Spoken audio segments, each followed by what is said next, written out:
Hey friends, welcome to Your Story Matters podcast. My name is Michaela, and I am so happy you're here.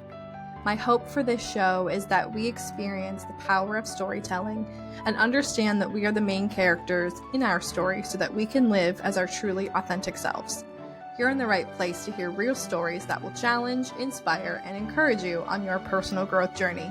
I hope you enjoy. Today on the show is Marcy Pusey. Marcy is mama to 4 humans and 2 pups, but she's also tossed pizzas for a pizzeria, appeared in a few movies, and happily nerds out while exploring castles. Buff or nerd, you decide. She is a certified rehabilitation counselor, certified trauma and resilience practitioner, and a 2 times TEDx speaker who specializes in translating the brain and nervous system into language people can actually understand and use. As an award-winning best-selling author of more than 22 books for adults and children, Marcy weaves neuroscience, story, and hope to make healing accessible, practical, and deeply human. Through her books, stage work, and story coaching, she helps people, especially kids and those shaped by trauma, realize they are not broken, behind, or alone. Marcy does her best writing on retreats, with a nearby hot tub, inside old castles, or anywhere with a view of the sea. Here's our conversation. Hi, everyone. Welcome back to the show. I am so happy that you've taken time out of your day to spend it with me, and I'm equally happy to be spending time with Marcy Pusey today, which is a fabulous name and a fabulous person who we will get to know right now. So, Marcy, welcome so much to the show. Thank you so much for having me. I appreciate it. You're welcome. We start the show with the biggest question known to man. Marcy, what is your story? What is my story? I should have come prepared with the answer to that. Like, which of the stories? I feel like there's so many. But if I'm going to tell you what is my story, it would be a story of humble beginnings and internal stories that developed that were false, many of them, that would shape how I would interact with the world, who I would marry, the children I would raise. And until those stories would clash with my survival. How's that for a hook? The stories had to continue or my life could continue. And that sounds drastic, but I would say that it did lead to such soul ache. And again, the people then that I married and parented were born of some of those beliefs that I had no worth or value or needed to earn my worth or value or to not be a burden or to keep people happy in order to feel safe. And at some point, all of my strategies and tools for doing that expired, is what my therapist said. They expired. And I had some major decisions to make. And that sounds very cognitive, like I entered a season where I was like, I have decisions to make. But I didn't. I really felt forced into both decision making and decisions being made for me just by nature of like how life was going. I know this part's a little bit vague. We can get deeper for sure. But essentially, I ended up leaving an abusive marriage, leaving the home I'd known for 9 years, the country I had known for 9 years, and starting all over back in a place and that I hadn't wanted to be. So I went from Germany back to California and ensued lots of courts and at the same time, some of the most incredible growth and transformation that I have ever experienced. And I don't know that it could have come any other way, which is really frustrating. But I would say then that these last 4 or 5 years have been incredibly profound in the growth, the personal development, the spiritual development, all of those things that I've been able to experience as a result of everything crashing and burning to the ground. And there are still challenges. I'm back in Germany as of August. So that opened up for me. That's kind of crazy here with my daughter and looking into what the next part of the story holds. Definitely the one I'm living for the first little bit. I was like, who lost their book and how did I drop into it? Like, this is not my book. I'm in someone else's book. But that is what happens sometimes, right? Our life stories don't go the way we would have written them or expected them to be written. And so I hope that is how you thought the question should be answered. I love it. But I love it. It is your story. It is your question. So however you choose to answer is perfect. Great. I want to go back to what kind of like this dichotomy of nature versus nurture, right? What Yeah. we hear other people telling us, whether inferred or, straight to our face, and then kind of what we observe and then therefore take on as far as beliefs and ideologies and all of that. So, how is it that we start so young with being sponges to information and then how that kind of carries on through teenage years, early adulthood, and onwards and upwards? You've got a number of great things in there. I was thinking, oh, we're going to do therapy. Let's go. Yeah. I am not certified, just so everyone knows, It's like, but just kind wow, of there the we go. talkings of Yeah, what happens in therapy. If should you like to share, that's let's go right. for it. No, it's so good. I mean, I think there's two main points that stand out to me there in what you asked. And one is like, how do we as children come to take on this information and then carry it with us through life, which I think is such an important question.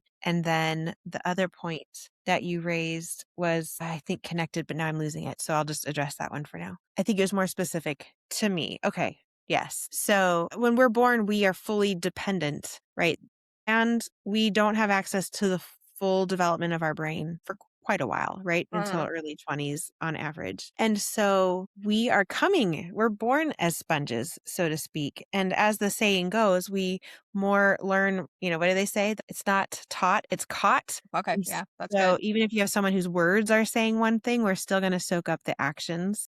And Uh, two things happen, right? There's the people around us, the culture, the subcultures, the family that we're given. There's them and their impact on us. But then there's also our own unique personality wiring and the way that our own unique perception will interpret things. And uh, that's why you can get multiple children who were raised by the exact same parents having really different felt experiences with what that was like because of that perception piece. So when you bring both together, we get more of an answer to your question, I think, which is yes, we're dependent, we're catching, but we're also perceiving. uh, And so in my specific case, I was born into welfare, the first to very young parents. I come from a Christian family, but my dad was not Christian at the time. My mom was, but she would say she was not really walking that way. And so and then I'm born 11 months after they get married. So they're young and then they really had no marriage apart from pregnancy and then me in uh, it. And so they were doing the best they had with the resources they'd been given, which weren't a lot. Like my mom's nuclear family was highly dysfunctional. Her mom was probably diagnosably borderline or narcissistic personality disorder. And so my mom had to parent herself from really young and uh, had not had a good model. And then here I come when she's like 20, young 20. So I'm dropped into this scenario. And then my perception was, as a little newborn sponge, wow, life is really hard for them. And I don't want to make it harder. So, what can I do to make their lives as easy as possible and have as little impact on their struggle as I can? That was never asked of me or directly said. And I think either of my parents would feel mortified to even like think that the hard work they did in protecting me from how hard things were, I still caught that there was a struggle and that feeding me might be part of it. Right. And so that led into a life of kind of what I started with, of believing that I don't want to burden anyone. I want to be as like only positively impactful as possible. I want to add and contribute to lives rather than cost them anything. And I mean, to the degree that when I got to high school, I immediately signed up to work in our school cafeteria because there were free lunches and my mom wouldn't have to worry about like feeding me, And when I was young elementary, I would go to the Boys and Girls Club after school and then walk my baby sister home. So she's just about 5 years younger than me. And anytime they had extra food, I would load both my little sister and myself up with like all the gallons of milk, all the loaves of bread, and walk us home. And it was just like in me that I already needed to contribute to keep us like fed. And again, no one ever said that. So now I don't think my perception was untrue in the sense that their lives were a struggle and having children does cost and impact that. But I should not have had to think so young that I couldn't just be taken care of, that I had to also like take care of my parents. And uh-huh. so that's, I think, a long answer to your question, but just Yeah. that sponge piece and then how that impacted me and how I'm aware of both. Like, okay, my perception, like, pulled out this meaning, all of this meaning from the experiences I was having, and then carried that with me through the rest of my life into marriage and other relationships. Like, also don't want to be a burden, want to keep you happy. If you're upset, I'm bad. And so let's not upset you, all these kinds of things. But the origin story, like nurture versus nature. If I'd been born in a Uh-huh. different home, maybe with more wealth or yeah, affluence, health, life Mm, experience. Would I have picked up that message? I don't know. yeah. Maybe because it is I don't know how much. That's again like how much of my wiring influenced or interacted with my nature to lead me to where I am. And I don't know. Yeah, that's a great question in and of itself. Um, and I think too in my times of therapy and kind of the what I want to say it, the stereotype of you're born, you grow up, Yeah. kind of figure out who you want to be, and then therapy in adulthood is forgiving your childhood, which is like that's awful. Yeah. That's just terrible. You know what I mean? It's like you grow up out of your childhood and it's like, why do I have to go back? But you're right, because every inciting incident that we have as adults happened to us, Yeah. probably pre 18, Yeah. which is just so fascinating. And I think it's why we need more therapy or I don't even know what it would be.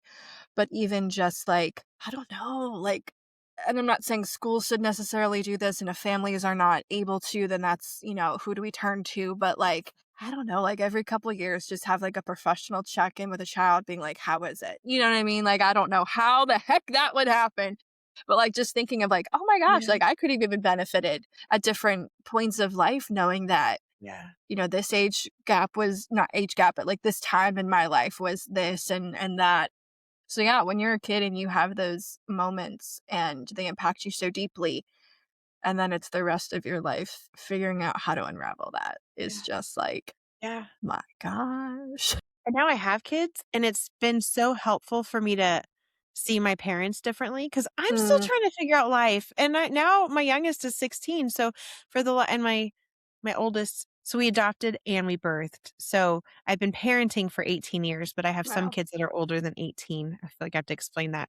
So Yeah. I've been parenting for 18 years, and the entire time I've been still growing up and Mm-hmm. figuring life out. And it just gave me so much compassion for my own parents Mm, because I feel like in my sense, like I have a really strong faith. So I do have an anchor that can hold me down when life is swaying. My parents' anchor wasn't anchored, right? And so they were a little more still, but even so, when I'm like, I have an anchor and it's this hard, and you guys like it's just given me so much compassion for them, mm, but also my own children. Like now I'm aware to say, you guys probably should just start therapy now. Let's just start. Let me pay for it because we're all going to need it. And your childhood, there's so much about raising children in their childhood that we also don't have control over, right? mm, To a degree. yeah. And what I mean by that is I had no intention of marrying somebody who would be abusive. And then I had no intention of ever leaving a marriage. Like for me, marriage is for life. And I was taught through some subcultures that is like no matter what. No matter how you're treated, you always take the higher ground and you show unconditional love and unconditional forgiveness. And there's no reason to ever leave a person, right? And I fully ascribed to that. And so the fact that my kids now have like a one parent home, like now they're living a life I never would have written for them, Mm, like in yeah. their story. And yeah, I guess when I say I had no control, like there's decisions I made along the way that were of my control, like to marry the person that I married and to Mm-hmm. even as I say that, I'm like, I needed to be even more healed and Mm, transformed to know my worth to have made a different decision than I did. And so with what I mm, had at that time, that felt like the best decision. And yeah. so I'm just aware as well that my children have stories that I would not have given them, that Mm. they probably wouldn't have given themselves. And now I'm prepared to pay for their therapy. It's the thing too. So there's two things from that, just as like a brain dump, right? And I grew up too in a conservative Christian faith, and while I no longer practice, as I say, yeah, I was in my marriage thinking this is what you do, right? Come hell or high water, like you stay. 2024 turned out to be, it's not good for either of us if I stay. And so I took 2 months to kind of think about a lot of different things, and a lot of it was the church and religion and teachings, and again, the sub context of what everything is going on. And yeah, your whole identity, like there's so much that you see externally, and then there's so much that's happening internally. I think people would just probably fall over with the amount of like racing thoughts and cartwheels your mind is doing to be like, there's no situation where I can please everybody. And you had said that sometimes, we're taught to like take the high ground. But when it comes to stories, and even in mine, and I don't want to say this is for you, but you can confirm for me in a second, like it was one of the first times in my life I've ever chosen myself. Mm-hmm. To the detriment of life is not going to look the way that I thought it would from here on out, decades and decades of building a life with someone.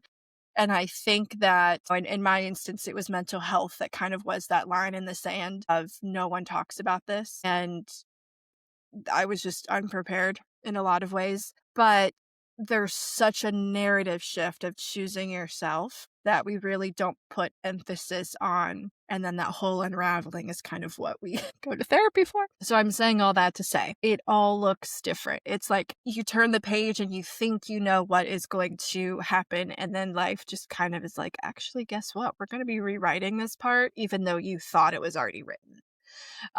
So can you talk about that a little bit? Just like that idea of you turn the page, you think the story is written, you think it's going to go the way it's going to go just based off of context clues for the sake of argument. And then that kind of unraveling when you turn that page and you're like, oh, there's words in another language that I don't know, or it's a blank page. Yeah. Or it's someone else's book altogether, which is what it felt like, right? Like, yes. This is a whole new book. I had a whole new book dropping. What am I doing? Yeah. So talk about that if you wouldn't mind. Yeah. Yeah. It really did feel like I'd been dropped off in someone else's story. I mean, I would love the idea that life is full of equations, not because I love math. I have 100% have girl math. And that's so even, I probably shouldn't call it girl math, but I've even taken on that story. Yeah. The girls have special math. It's Marcy math. Let's just do that. There you go. Marcy math would love equation, but not actually math. And so by that, I mean, like my husband was my first and only ever boyfriend. And I was 22 or 3. And some of that contributed to stories that I had, right? Like all this, like about my worth and value and all the things. So here comes this man and he's interested. He's like the first person that's been clearly interested. And so I haven't had sex. I haven't kissed anyone. I haven't held anyone's hand like until this person. And so while we're at it, I was like, we should just wait until like the altar for our first kiss. And so we did. And that was like traumatizing in its own way. I do not recommend that, by the way. Just don't do that. It's immediately what I told my little sister. I was like, don't do that. That was not how it looks like on TV. Oh. And that's not to say anything about him. He was excited. He had kissed people before. I hadn't. Totally brand new. We're doing that in front of everybody. The point, though, that I'm trying to make is not the kiss itself, but the fact that like the equation should have been, I waited until marriage, not even just have sex, but to do anything.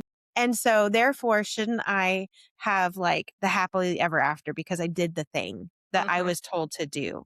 Yep. And so there shouldn't be any problems from here on out.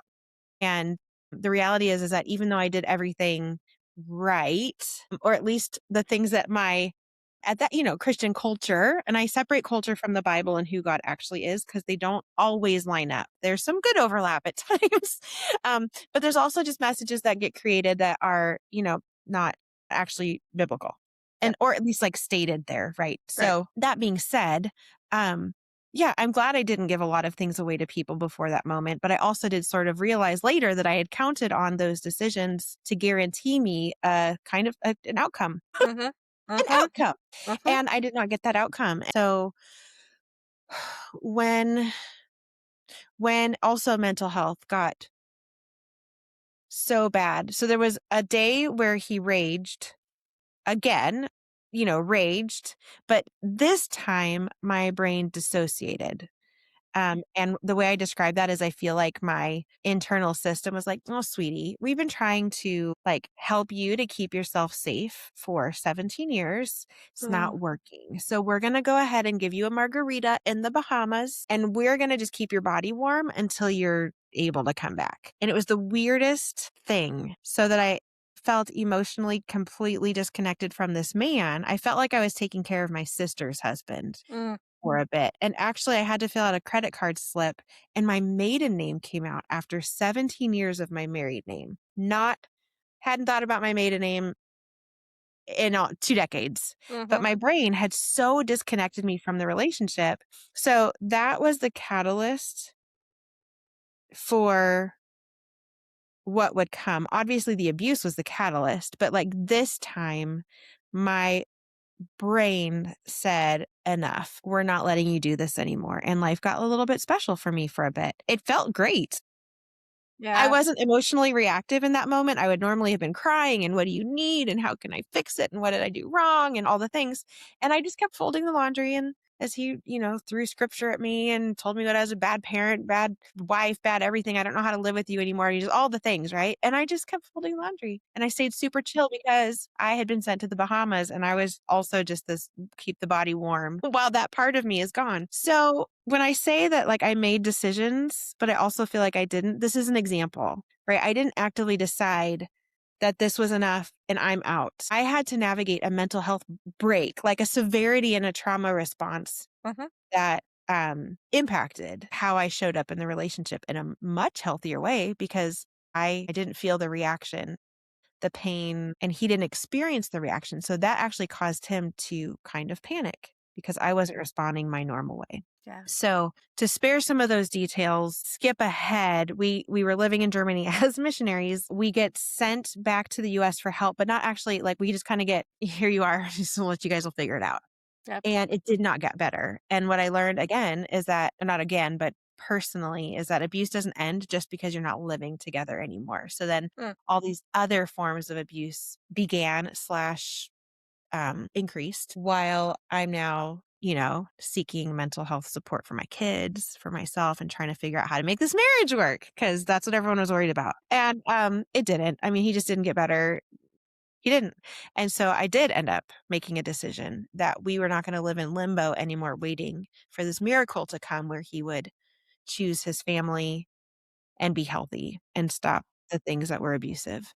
And in all of that, that's like the page turning part, right? Where I'm now looking at a new future in a kind of shock, where I'm going to be empty nesting kids at some point. I had envisioned that a particular way. I'm around all the people that I had grown alongside with in marriage, but they're still married and they still are talking about empty nesting. And I realized, like, I don't fit that story. So it is both, like, initially it felt like a different book altogether. And then the blank pages, like, both kind of, for a minute, it was just a new story. And now there's just no story. Like, it's all being written as I go. Yep. So it was very traumatizing. And honestly, I'll say, like, I still love Jesus. I'm still very much a part of healthy, active churches, but I had a lot of unraveling there and of really digging into the word for myself, which I had always read it. I always did, but to really for understanding, because things were thrown at me. God hates divorce. And therefore, like, if you choose to get safe. And so I had to really study, like, why does divorce exist biblically and for who? And it's actually a really different message. It was for the protection of women. Yep. We don't talk about that. I haven't heard that from the pulpit, that divorce exists biblically for the protection of women from neglect and abuse and abandonment and all these things. So I've come to be able to maintain my faith and see God as separate from these people who were weaponizing things that weren't theirs to weaponize. But that was also another piece of the trauma, was that as a missionary on the mission fields, my local faith communities, my member care, my mission agency were not equipped to figure out how to prioritize the safety of myself and my kids over their image and our image in the community. And so the group that I thought would be the safest place to land ended up being adding to the abuse. some of them intentionally and some of them intentionally. So multiple parts of the story with blank pages, right? Not such a simple linear, like, oh, and now I have a new life. Now I'm like, well, what makes a church safe and healthy? And is God safe and healthy? And what does my future look like? And what's going to happen to me? And what kind of Christian am I now? And who, like so many different pieces of it. And so now I find incredible relief and joy in the new pages. Mm. But it took me 3 to 4 years of a journey. But there are so many moments where I'm laying in bed and I'm thinking, is it Miley Cyrus or somebody's song about how, oh, no, it's Kelly Clarkson about how the bed feels warmer now that you're not in it, like something like that. Like, I'm safe. I get to do the things that I feel called to do without anyone criticizing me, putting me down. I get to make decisions without someone criticizing. I'm not walking on tiptoes in my own house. Like Yep. the new story is so much better than the one I was living, Mm. but it was terrifying to get here. And I still don't think I ever would have chosen it without the circumstances that happened as they did. It was just so ingrained in me, so ingrained that it really took that kind of upheaval and my brain saying, enough, you're not doing a great job. We're taking over. To get Yeah. to a place where I could choose myself, back to your point, to where I Mhm. could choose myself. No one had ever. In fact, just real quick, and I know I've been Yeah. talking a minute, but No, we had please. some like therapy at a trauma retreat for overseas workers. And at that retreat, that particular therapist said to me, I want you to make a pros and cons list of what would happen if you stopped doing 150% in your marriage and just did 50%. And Mm. like let him do the other 50%, as if I wasn't like letting him, but I was filling in gaps. And there were a lot of gaps. So I have that pros and cons list. The cons at that time for if I did less, just let him do more. So it wasn't even like if I stay or leave. It was just like how our family life functioned. Mm. I wrote, we would probably have to leave Germany. We would lose that here. I would probably lose financial security. We would probably lose our marriage. Like all these horrific things, Mm. just in my mind, just if I did less. Mm.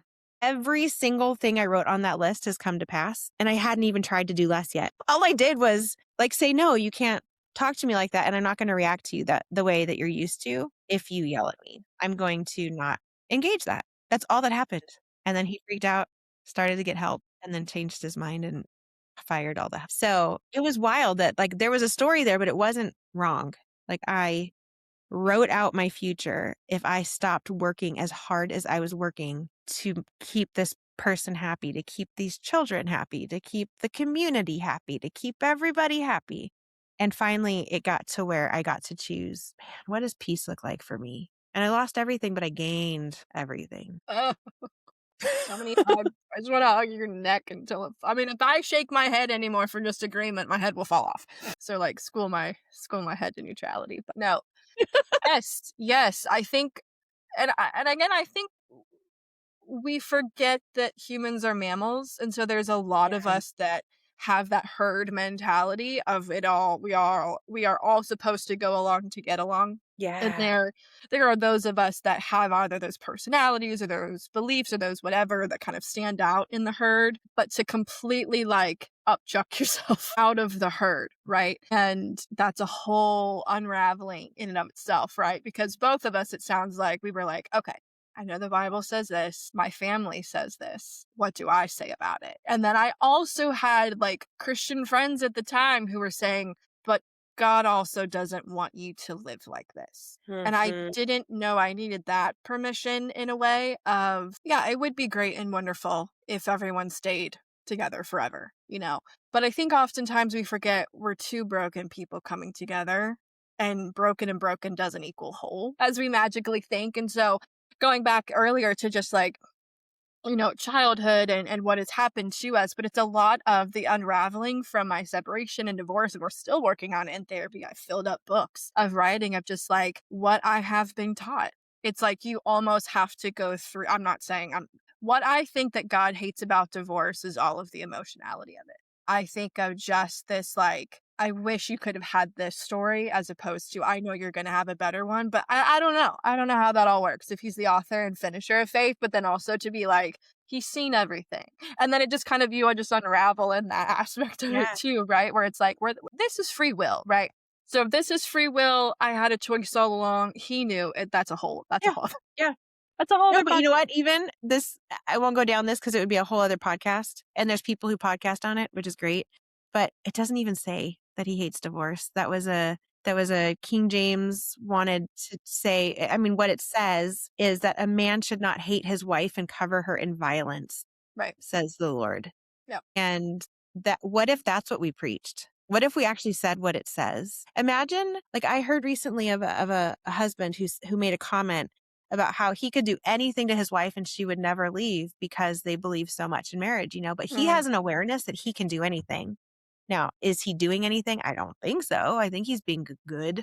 But even just the fact that there's a mindset that I can do whatever I want and this person won't leave because of our faith, or at least our belief in what we think we've interpreted messages to say, is so much why we have abuse in marriages and so many in the church as we do. Because what if, and I'll say men, but it's not just men, because I've known women to be here too, but our experience was men. Like, what if men just thought or knew, I really want to keep my wife and I'm going to do my best to love her as Christ has called me to love the church. And but if that's what they did, like instead of trying to, in my case, say that I'm a bad Christian if I think that divorce is permissible, well, like, why don't you just be a better person then? Like, women are not trying to leave. Men are not, the healthy people are not trying to leave their marriages willy-nilly. Right. So Right. even men who've been afraid to have me around their wives, like, what if I'm contagious? What if their wives realize they can leave? I'm like, what I want to say with a big megaphone anywhere they'll hear it is, Oh boy. if your wife knows that she's loved by you, even feels at all valued, there's nothing I could say to make her leave if that's even what I wanted, which is not. So really, you just be better. Like, just be a good person, love your wife, and you won't have to be afraid of people like me who realize they can leave. Oh, if they only knew. If only. I'm like, yeah. And I Anyway. still don't recommend divorce, but I completely understand because it is a giant jigsaw puzzle that you opened up and the pieces are thrown. And it's a bunch of other different puzzles, and you have to puzzle pieces. You have to Yes. figure out which one Ooh, that's a you're good way going to to put keep. it. And the rebuilding part is, okay, what am I going to take for myself? Like, what do I believe? And again, it's so Yeah. different, right? You probably did the same thing of growing up with be on the other side of 50%, like be the people that stay and yada, yada, yada. But then I'm also like, I am now on the other 50%. You know what I mean? Like, I didn't You've been think I would ever, initiated into a club. Yeah. I didn't ever think I would switch over, right? But there's such a compassion on the other side of 50% than there was the first. Both sides are fine. 100%. It's a community that I never thought I'd be a part of, but it's so welcoming because people get each other in a way that I don't think they do on the other side. Not the other side. On the other side, for the sake of On the other argument. But I would rather be single and happy than together and miserable just for the sake of status quo. Yeah. Not doing it. Not doing it. And again, there's so much about relationships that we think are in the Bible. There's so much about purity and sex and all of these things that we think are in the Bible. And I've read it front to back.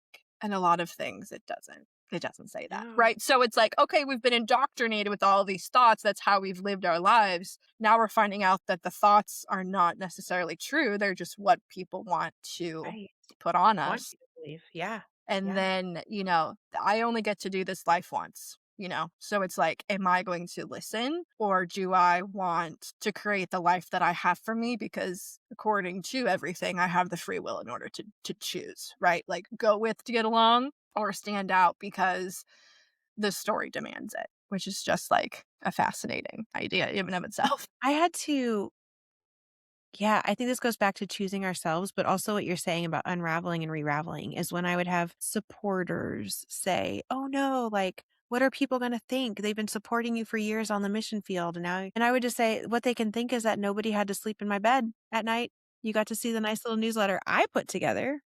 And as a Christian wife, I always protected him, covered up for him, didn't want him to look bad because respect, #respect. So when people would be like, Yeah.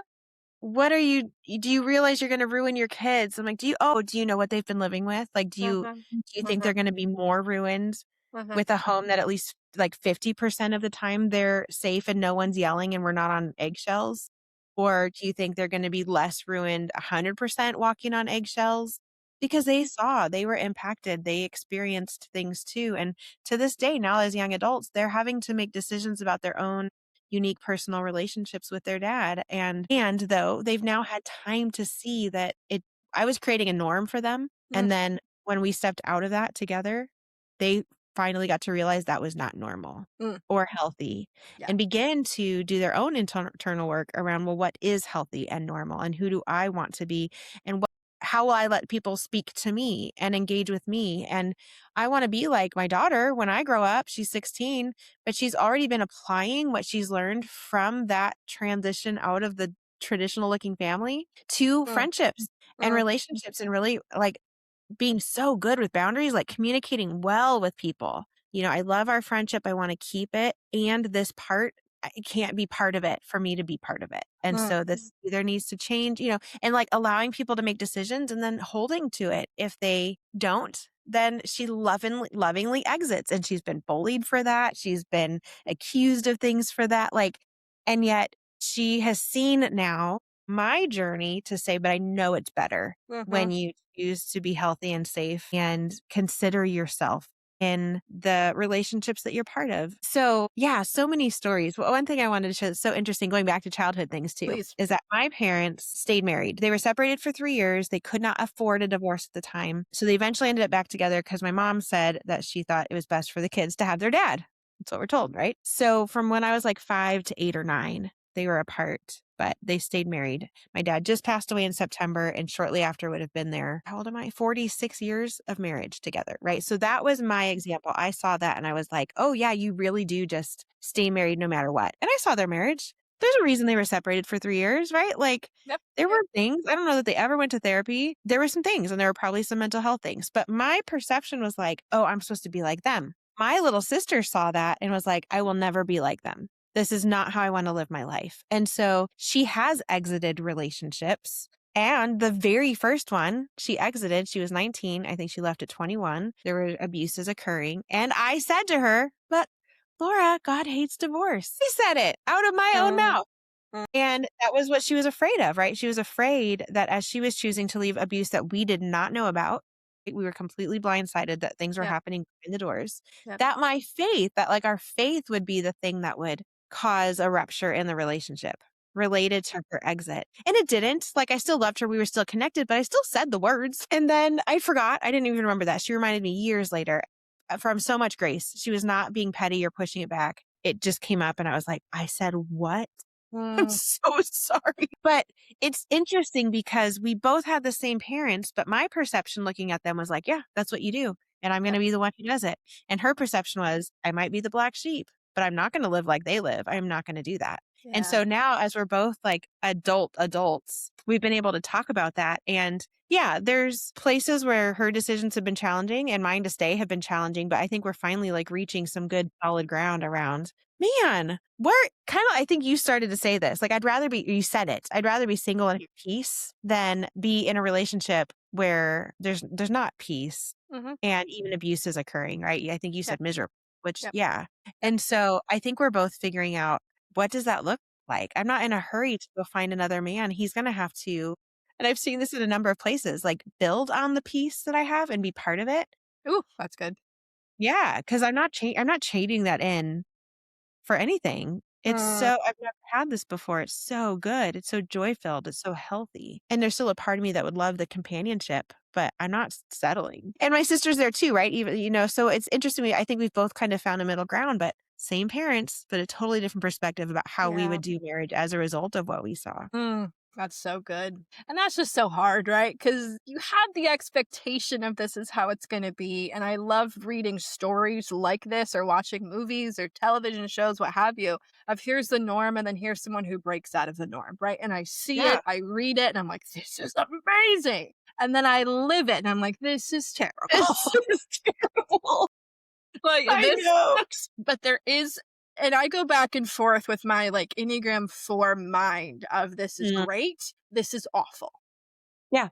Middle ground is really hard for me because it's either one or the other. And there are times when in the mental picture of things, like, writing your own story is, like, literally my dream, okay? Mm. And then the fact that it's not only, like, in my fantasy, but, like, in my reality is like, yeah, I didn't, like, sit and think about this long enough to be like, "How are we gonna do that?" You know what I mean? Like, it's all great, wonderful ideas, it's sparkly, there's glitter, rainbows, sunshine, the whole 9 yards. And then real life is like, so there's a dichotomy too of letting go of your expectations in order to understand the truth, and Yeah. expectations are not always truth, right? As we have heard in our time together. So I like what you said about, and I wrote this down, and I find joy in the new pages. I need that to be like my life's song, like my soul's like Yeah. heartbeat of there's joy in the new pages. And you were right at the very, very beginning. You gotta go through some shit in order for there to be a blank page, right? That is just Yeah. life. I hate it. I didn't get a choice in it. You know what I mean? Of like, do you want this life? Or this is just what it is, you know? There were no prior discussions of like, "Ooh, can I just be a penguin instead?" Like, it was a human. Like, there was nothing, right? Do you wanna be a tree? You know, do you wanna be a penguin? Like, there were no choice. There was Just have nothing. fun. I think being an otter would be great. They just fun all the time. Seems Absolutely. like. And I chose penguin because it's winter right now as we're recording Yeah. this. You know what I mean? Like, just or even just the more fun things. It's like, I didn't get a choice in that. You know what I mean? So and I don't wanna say that if I woulda had a choice, I would have chosen to be something else because Right. yeah, I don't know. It's just nice But to think that you could have chosen to not do this. absolutely. That'd be great. And again, that's just living all up in the fantasy of like, that's never gonna be reality. Yeah. But boy, does that just make me happy. So anyway, all of this to say, I find joy in the new pages. And as we're heading into a new year, what is your next chapter, right? Because it might be a blank page, and it probably has the last maybe couple chapters have been blank pages, and now there's starting to be some text or doodles or pictures or full-blown sentences, you know? So how do you see your story unfolding in this new year? Yeah. That's a great question. And maybe if anything, I've learned to not worry about it so much or to need to know what they say. Yep. I didn't Mm, know I needed to know before until it mhm. changed. Yep. Yep. But Yep. there are some verses that I think are also really helpful to me as to help me to do that. And I won't remember exactly where they all are and I'll mercy phrase them, but there's one about what the enemy might intend for evil, God uses for good or can Mhm. use for good. And so that Yep. has helped with my perspective that even if there's a bad day or something is happening that seems bad, like God can use that for good in some way, which leads to another verse that talks about, I think this is in Second Corinthians, like the God of all comfort gives us comfort Mhm. so that when others around us are going through struggles, we can actually overflow with the comfort he's given us and pass that on. That gives a lot of worth and value to the things that I'm experiencing, even if I'm already so transformed, just me. If I'm the only reason, great. For my good, great. But the idea too that I can now have compassion for a group of people I couldn't really understand or see or maybe even judged before. But now instead, because I've walked it, I have all of this overflow of life learning and experience and comfort and peace that I've been given that I can pass on. So if my next pages are just full of that, then it's okay. I don't think I have like, I'll have this much money and I'll have this kind of person and I'll be living in this place. I have dreams and hopes, but also a ton of question marks. I Yeah. don't know. Yeah. But what I do hope is that those pages are filled with life lived fully and intentionally and on purpose and with all of the joy that comes with knowing nothing is wasted and it can all be used for good. So I think that's what helps me to have a looser hold on the details. But if I had hopes, yeah, like I'd love to. I work in publishing. I run a publishing company and I'm a therapist. And so I get to um work remotely. So I love the idea of once my last one is launched and they're all kind of settled or doing life, living somewhere coastal but inexpensive and just saving money and living near the ocean I'd love one day, sure, to find a really healthy, rounded, Mhm. emotionally mature man Mhm. to share life with. I would really like the chance to try it the way it was supposed to go. Mm. And I have some nerves around whether that's possible. Like, are there people out there? Sorry, it's getting darker. Are Nope, there you're people, fine. are there men out there who can do that? I don't know, but I think so. And so I'd love to like have a chance to see what that's like. Cause right now my only picture of relationship is that it destroys you. Mhm. So, or at least marriage, Ugh, so I'd like to find someone who I like, feel that yeah, in I my just want soul, to, yeah, Marcy. I know. I'm like, what do I fix? Anyone out Like, there has any oh, healthy my gut picture? punch in the best way. Yeah, that's good. That's beautiful, and I hope to be where you are soon in that sense of a picture. It's not totally destroyed for me, but Yeah. again, I tell my therapist because it's like the person that I think I need to be with when I'm describing it in male form is Yeah. actually me, Yeah. but more transformed. Okay. You know what I mean? That's beautiful. Like, if I'm describing what I want in another person, I first have to give that to myself, Yeah. you know? 100%. And so it's like, man, I'm like, I don't think I would date me even if I could. You know what I mean? Like, just because I need that different, Yeah. if you know, for my personality. But it's like, yeah, all the things I actually want, I have to give to myself first because I will still be looking for Yes. someone to fill a Yes. void that's not their job. Yep. Right. I Yeah. like how you said earlier, like it is someone who continues the piece that I have already set up. We're not restarting that wheel when they Mm-mm. come in. It is already established and we go forward. We're not walking back to figure out what are the Mm-mm. ingredients for this thing. Like, it's continually being like Yeah. baked in the oven, whatever you have. Yeah. So I also just know too that like I'm just not at any point ready. And that's Yeah. okay. You know what I It's mean? okay. It's And it's important to okay. know that. I Yes. had such an anxious attachment for my whole life up Yeah. until the last few years. Yeah. And I have much more secure now. Now, again, that's been tested in friendship, that's been tested in those kinds of things, but not in a romantic relationship. But it's so much more secure. And so I love what you said. Because of that transformation in me, I'm not feeling that desperation or that need for someone to validate my worth or Mm-mm. existence like I did. I've got Mhm. it. Mhm. I've learned it. I have it. Mhm. And so it's changed what I look for because I don't need anyone to give that to me. Like I genuinely just want the pleasure of someone's pleasurable Yep. company. I mean, they're Yep. human. And I think that I have a lot of space for humanity in my Yeah. relationships. Yep. But it's changed what I'm looking for and how much of a hurry I feel to get it, which is not at all. There's no hurry. Because yeah, I want someone who's in that same place, that who's also not anxious or avoidant in their attachment, that who can come to it securely and know that we have worth and value on our own, Mhm. and we find genuine pleasure in doing some form of life together. And that would be nice if those are in my next pages That'd be great. someday, But until somewhere. then, Until then, I'm living life. I'm not waiting around. and no, and I think that, oh gosh, we need to come back for like we should do a series, Marcy. We Honestly, could do a series. pick a couple topics and then like just go. I'm actually quite serious. Yeah, we can. It'll be so therapeutic. But just to know that like it wasn't necessary. Like it was church and Disney both. We're like just wait around, and it's like that's terrible.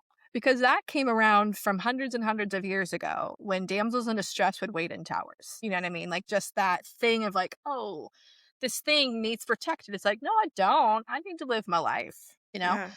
Like if I was something so nice just to be like sat at and admired, then I would either be a piece of art or a statue, you know? Yeah. And I have physical life, breath, blood, the whole nine. And so that doesn't need to be wasted Mhm. in waiting for Yeah, so something that good. only Ooh, lives in my mind. so All right, you so can collect an offering now. The choir can now sing hit number 214. Um Yeah, so let's continue this conversation because this is so good, Marcy. Thank you for your time. you. I literally don't want to leave because this is so good. So we'll figure out how to have a Yeah, of comeback and connecting, through lines to all of this. But thank you for your time. course. Thank you for your story, the pages that have kind of crumbled and the new ones that will be blank for now or rewritten with something more peaceful, more Yeah, powerful, and more purposeful. exactly. Perfect summary. Thanks for having me. Thanks for listening. I invite you to subscribe to this podcast wherever you listen, give it a rating, and review while you're at it. It really goes a long way. And check out the show notes for all the ways to stay connected with me and our guests. Until the next episode.